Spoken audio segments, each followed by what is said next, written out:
If you've been on the internet for more than 20 minutes, you've almost certainly heard the word cryptid. It's a term we use to describe animals that some people believe exist but to date have never been proven to. Creatures like Sasquatch or the Loch Ness Monster. And while there are certainly corners of the internet that are happy to debate whether or not these creatures exist, in some respects, it doesn't matter if they do or not, because the indelible mark that they've left on our collective online culture, that they've left in the way we perceive the world around us and the people we share it with, exists whether they're real or not. And to some extent, the very same can be said for what I like to call airpower cryptids. Aircraft that there's no actual evidence to substantiate the fact that they even exist, but the stories, the mythology, and the folklore tied to these legendary platforms has persisted for so long that they've become an intrinsic part of online discourse about military aviation. And it's not hard to see why.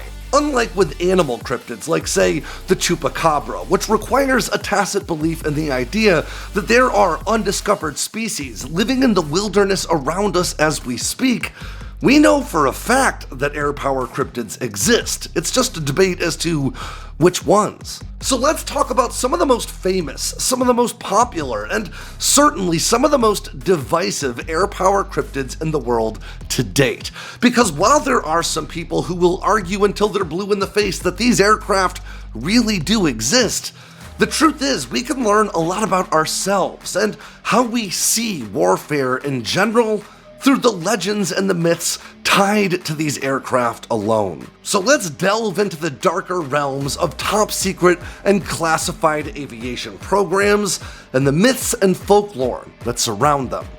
I'm Alex Hollings, and this is Air Power.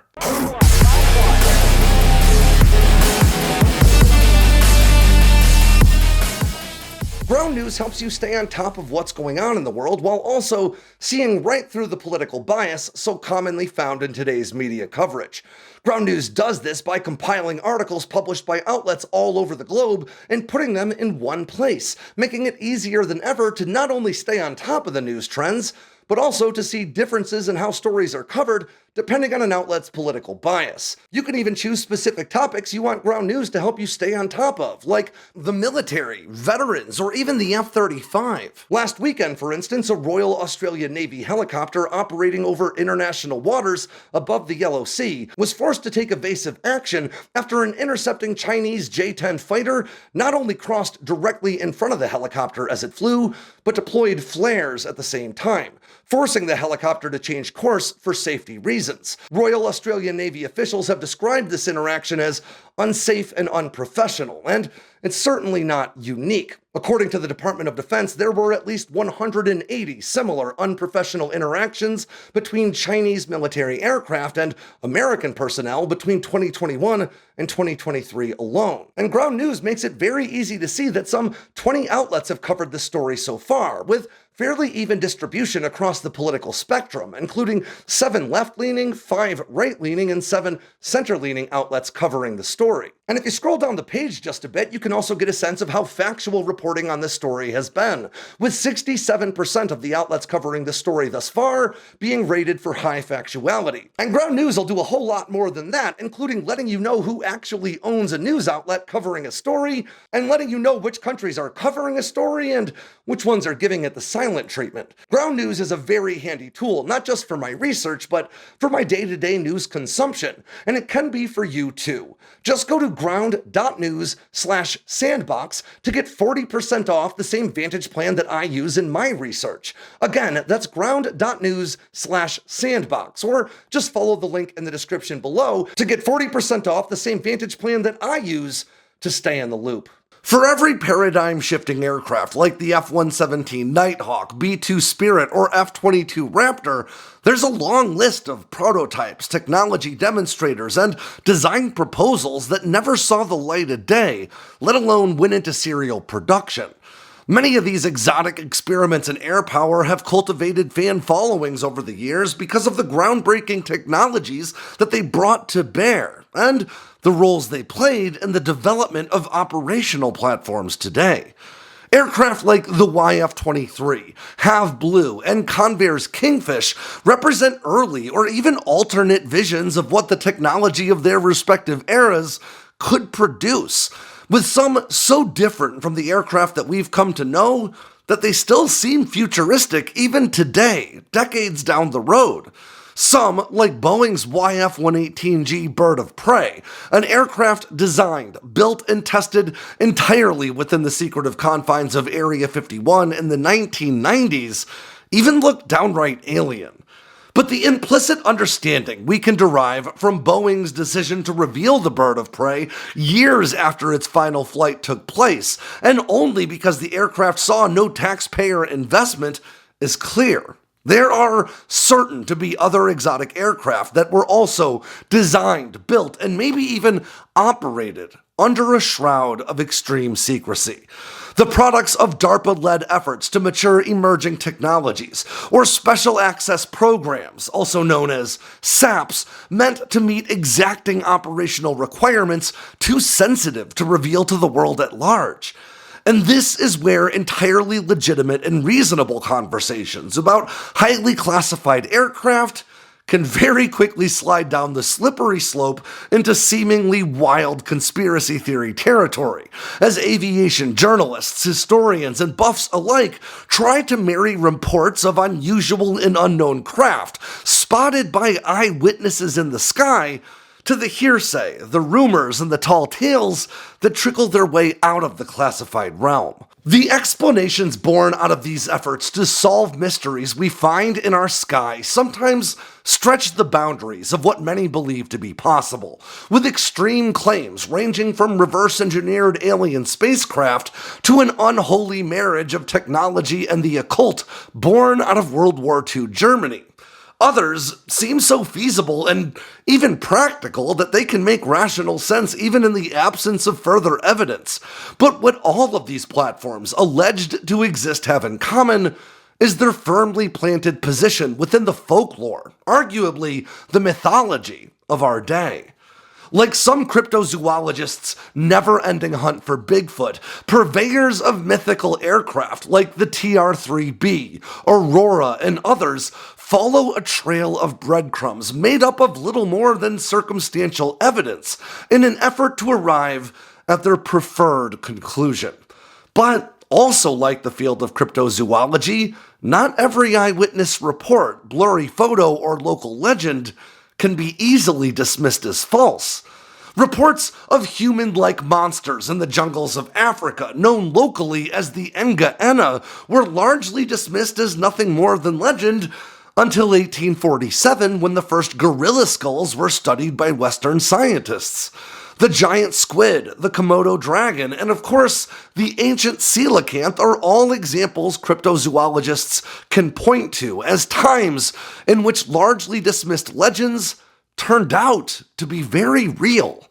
Likewise, Boeing's Bird of Prey, Lockheed's F-117 Nighthawk, and more recently, the stealth Blackhawks used in the 2011 Bin Laden raid that have still yet to be revealed to the public could each be thought of as the Enga-Anas of air power, things many once believed only existed as flights of fancy, but that ultimately proved to be actually flying right here in the real world. And the truth is, it's easy to see why many believe in these technological cryptids, especially those born out of the Cold War, when American defense spending sometimes approached 10% of the nation's gross domestic product, and rapid aerospace advancements were turning the seemingly impossible into everyday occurrences over the span of just a single lifetime.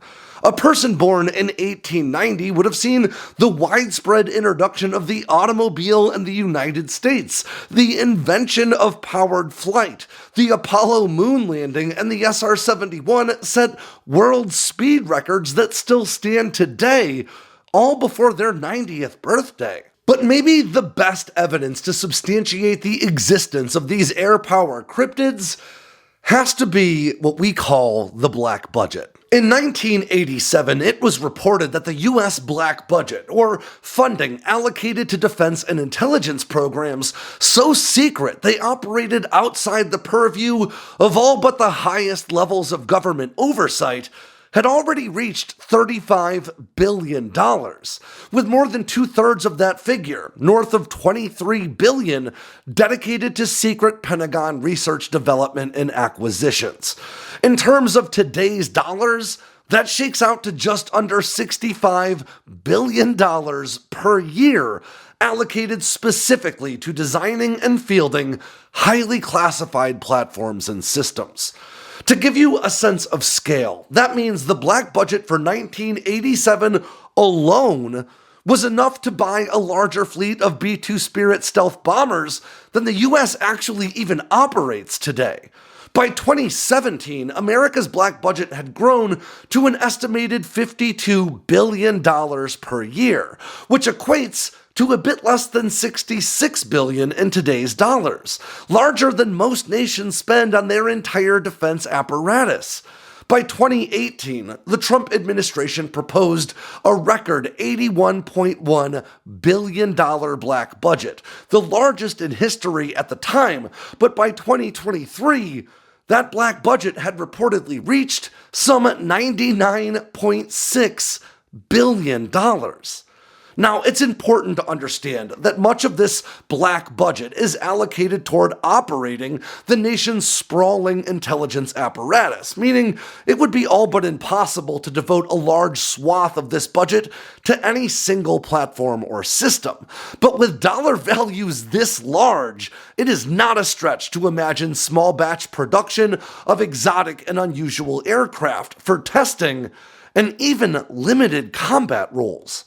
After all, Boeing self-funded its bird of prey program from start to finish, including 40 test flights for just $67 million, or around $128 million today.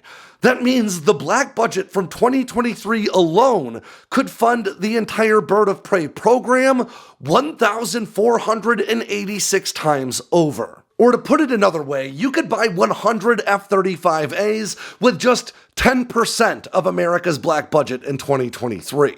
So while some of the mythical aircraft on this list might seem like little more than science fiction cosplaying as historical fact, the truth is the technology, the motive, and the funding required to field small fleets of seemingly insane aircraft has been there for decades. And while I don't believe that all of these aircraft truly existed, especially in some of the more exotic and unusual forms you'll often find described online, it does seem all but certain that, like so many of the myths our species has conjured over the millennia, there's almost always some element of truth to be found in there amid all that hyperbole.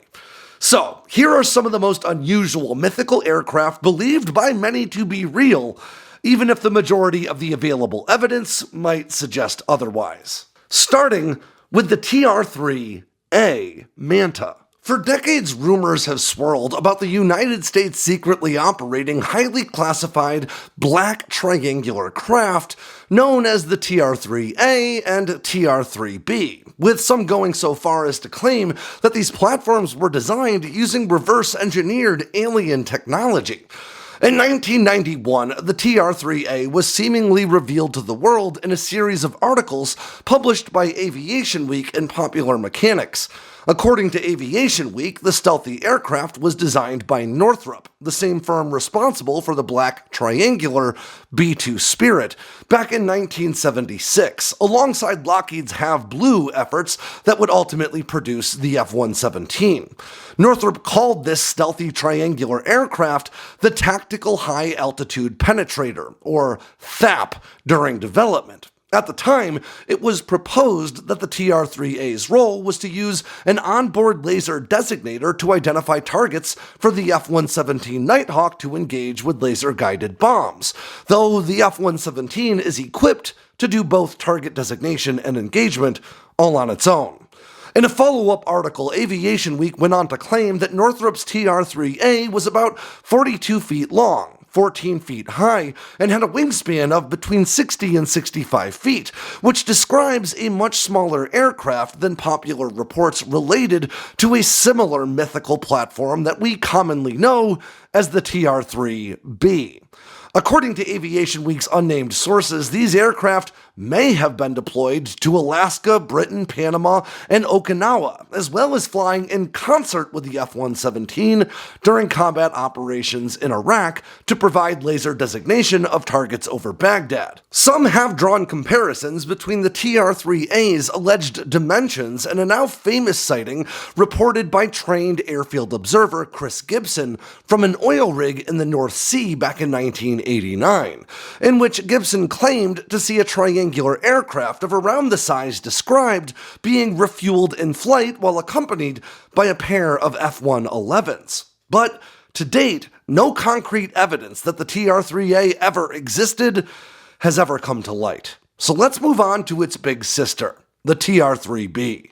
The TR-3A may have been a fairly grounded story about a stealthy reconnaissance platform designed to operate alongside the F-117, but this story gets a whole lot stranger when you discuss long-standing claims of the TR-3B. Unlike the turbojet-powered TR-3A, the B is supposedly powered by a reverse-engineered anti-gravity drive that was recovered from a crashed alien spacecraft. The TR-3B is where reports of UAP, or unidentified aerial phenomena, performing seemingly impossible aerial maneuvers, intersect with stories about very real aircraft. Most stories about the TR-3B's development revolve around Operation Paperclip, a program that saw the United States absorb more than 1,500 German scientists and engineers at the end of World War II to continue work on various defense technologies. Now, we've discussed in the past how myths about advanced Nazi technologies were born in the years after World War II, and as the folklore surrounding this anti-gravity platform matured over the years, it was not exempt from the reach of these Wunderwaffe claims. The TR-3B concept and its alleged anti-gravity propulsion drive are often linked to discussions about a 2004 patent filed by an inventor named John St. Clair for a, quote, triangular spacecraft that matches the platform's general description and alleged capability set, as well as subsequent research conducted for the U.S. Navy by aerospace engineer Dr. Salvatore Cesar Pace. Pace's work, which ranges from patents filed for, quote, gravitational wave generators to, quote, space-time modification weapons, remains subject to significant debate within the academic community. And to date, no hard evidence of the TR-3B's existence, as described by many reports, has ever come to light. And we can't cover the TR-3A and B without also covering Aurora. Rumors of a classified hypersonic or Mach 5 plus aircraft known as Aurora have permeated aviation circles since the 1980s. But while evidence of a fleet of operational Aurora aircraft has never manifested, there remains at least some evidence to suggest that high-speed aircraft similar to Aurora's description may have existed in very limited numbers for testing and potentially even extremely limited operational use. On two separate occasions in April of 1992, on the 5th and 22nd respectively, a journalist named Steve Douglas was monitoring military aircraft channels in Southern California when he picked up some very unusual radio chatter. According to Douglas, an aircraft with the call sign Gaspipe was coordinating with air traffic controllers out of nearby Edwards Air Force Base, and based on what he heard, the jet must have been flying at extreme altitude and speed. According to the story, the controller could be heard over the radio telling the pilot, quote, "You're at 67,000 feet, 81 miles out," before coming over the radio again just a minute later to say 70 miles out, 36,000, above glide slope. Now, coming in from 67,000 feet eliminated practically all of America's fixed-wing assets, save for the SR-71 and U-2 spy plane, both of which were confirmed not to be flying on the days Douglas recorded the radio transmissions. Longtime Aviation Week and Space Technology editor William B. Scott analyzed Douglas's recordings for the Smithsonian Magazine back in 2010 and felt very confident that they were indeed the real deal, suggesting the Air Force was either lying about the space shuttle secretly landing at Edwards Air Force Base in 1992, or gas pipe, as it was called, had to be some kind of high-speed, classified aircraft. In August of 1992, longtime aviation journalist Bill Sweetman and others from the well-regarded Jane's Defense Weekly revealed that seismologists from the U.S. Geological Survey had been recording tremors near the San Gabriel Valley in Southern California that were in keeping with a sonic boom from a high-altitude supersonic aircraft. Notably, these events always took place on Thursday mornings at around 7 a.m. Douglas's recorded radio chatter, however, came on a Sunday and a Wednesday, respectively. This time, I'll quote Jim Morey, a seismologist with the U.S. Geological Survey at Caltech, from an interview he did with the LA Times in 1992. All I can say is that it's something that's traveling through the atmosphere at several times the speed of sound in a generally northeasterly direction. Now, Sweetman contended that the nature of the reported sonic booms wasn't in keeping with any known aircraft in American hangars, and may have been coming from a classified platform being tested out of Area 51, though the Air Force denies these accusations.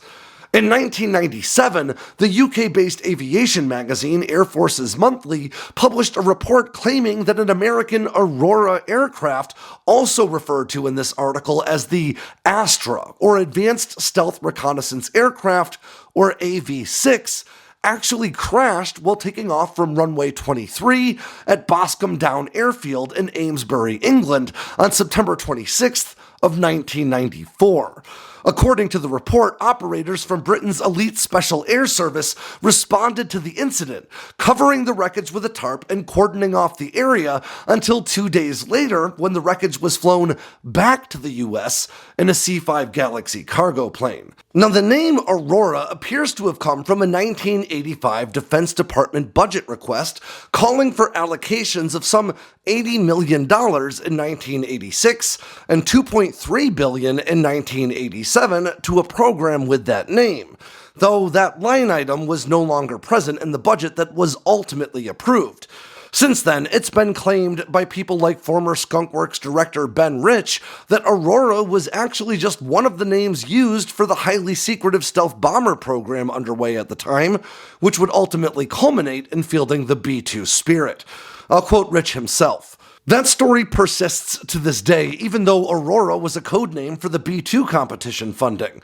Although I expect few in the media to believe me, there is no code name for the hypersonic plane because it simply does not exist. Now, obviously, stories and reports of reusable hypersonic aircraft persist to this very day, with there being pretty good evidence to suggest that Lockheed Martin's SR-72 may even already be in testing. And then, of course, there are publicly disclosed programs like Hermeus's Quarter Horse that don't fall all that far outside the confines of what people described as Aurora. But whether or not an aircraft called Aurora ever existed, either in testing or actual operation, remains a mystery. And while there are lots of airpower cryptids left to cover, let's close for today on one that doesn't get much discussion as of late: Senior Citizen. Senior Citizen was an alleged stealth vertical takeoff and landing, or VTOL, military transport aircraft designed to depart like a helicopter without the need for a runway, while also providing the speed and the stealth possible of a fixed-wing aircraft. Rumors of this effort first emerged in the 1980s, believed to have been inspired by Operation Credible Sport, which sought to modify 3 C-130s with rockets to allow for such short takeoff and landing distances that the cargo planes could actually land inside a soccer stadium to rescue hostages held in Tehran. That name, Senior Citizen, does share the designation with a wide variety of confirmed Air Force programs, like Senior Ice, which led to the B-2 Spirit, Senior Trend, which led to the F-117 Nighthawk, and Senior Crown, which led to the SR-71 Blackbird.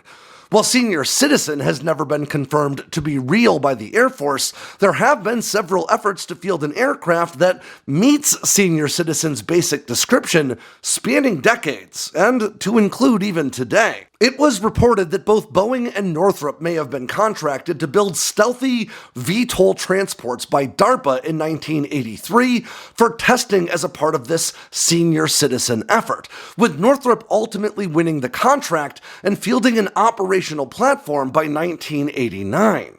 However, DARPA is still pursuing a platform that very closely matches Senior Citizen's description today, with Aurora Flight Sciences releasing its latest concept for a fan-in-wing high-speed vertical takeoff and landing, or VTOL aircraft with stealthy design attributes just a few days before I wrote this script. And that would suggest that a platform that can meet these exacting requirements likely hasn't already been flying for better than 30 years now. But every time I say something like that, I am reminded of those stealth Blackhawks used in the Bin Laden raid. Platforms that seem to have been built more than 2 decades ago now, but have still yet to be revealed to the public. And in fact, if one hadn't crashed that fateful night in 2011, we still wouldn't even know existed. So in the face of really incontrovertible evidence that the US government genuinely does operate small fleets of exotic, multi-million-dollar, stealthy classified aircraft, platforms capable enough to be used in actual combat operations, well, it's hard for me to be completely dismissive of claims of other similar classified stealth platforms in service or in testing in recent years. The fact of the matter is, we know it happens. We just don't know which of these aircraft really do exist, and which ones are nothing more than flights of fancy. So what about you? Do you have a favorite airpower cryptid, one that I've covered, or especially one that I haven't? Because I would love to delve into another one. Let me know in the comments below. And with that ends yet another edition of Airpower from Sandboxx News. I'm Alex Hollings. Make sure to swing by sandboxnews.com today and every day for all the latest in news, entertainment, and motivation from all around the force. If you got anything out of today's video, make sure to click like and subscribe down below, and leave me a comment so I know what I should cover next. And of course, don't forget to tap on that bell icon so you never miss a drop from Sandboxx News.